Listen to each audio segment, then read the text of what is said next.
whoever left these behind was also fulfilling a contract.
Let the show begin.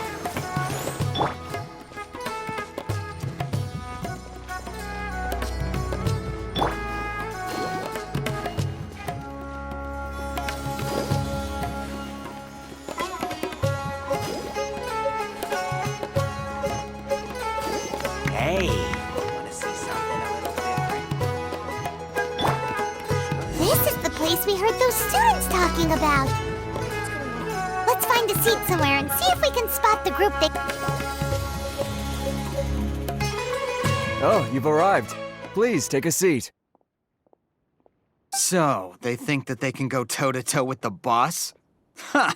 Once we reclaim the power of the Scarlet King, they'll be the first that the boss punishes. They're nothing to be afraid of. Our main rival now is the Caracal Battalion.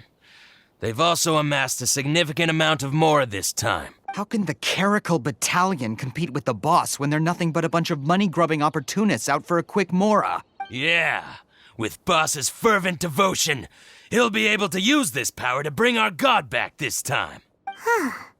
All these guys talk about is the Greater Lord Ruka Devata. That traitor and her followers must not be spared. The day will come when the Scarlet King exacts vengeance on Sumeru, and all of them shall be punished.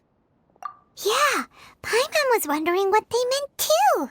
We should ask about that if we get the chance later.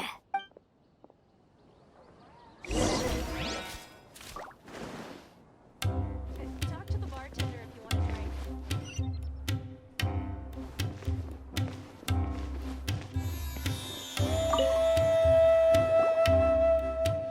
Huh? Who are you? What do you want? A student? Huh. What's a student from Sumeru City doing in Port Ormos? Ah, well, if it's info you want, you've come to the right place.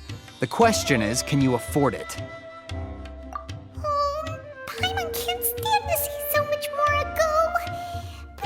go. Here, this is the merchant's address. Whatever you're looking for, you'll find it there. Well, what are you waiting for? Oh, that's right. We heard you mention the Scarlet King just now. We're actually interested to know more because... Fine. Since you've already handed over the Mora, I guess I can throw in a little extra info. As you can see, members of Ain al-Ahmar are devout believers of the Scarlet King. Years ago, the Scarlet King founded the great desert nation that was our homeland. It was an advanced civilization, far beyond anything you'll see in present-day Sumeru. The Scarlet King was the rightful god of wisdom, but he was betrayed by a companion he trusted. She even stripped him of his title, God of Wisdom. So, you mean the Greater Lord Ruka Devata, yes. That shameless wretch destroyed the Scarlet King's civilization, and our ancestors were forced to flee to this land where we were made to suffer the tyranny of our enemies.